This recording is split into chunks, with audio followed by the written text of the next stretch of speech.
সরস্বতী দেবী বলেছিলেন, তাকে পাওয়া নিগূঢ়ের কাজ নয়। সে নামে গুণাঢ্য হলেও কার্যত তার এমন কোনো কলাতেই নিপুণতা নেই যে তাকে পেতে পারে। অনেক জীবন ধরে সাধনার প্রয়োজন।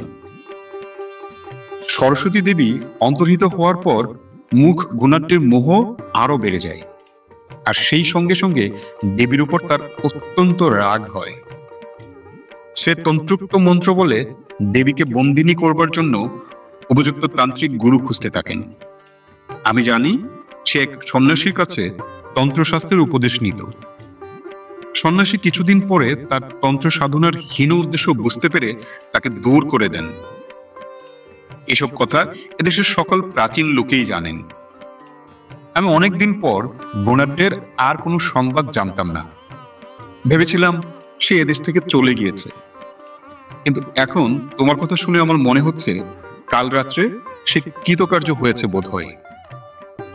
এতদিন ওই উদ্দেশ্যেই সে কোথাও তন্ত্র সাধনা করছিল।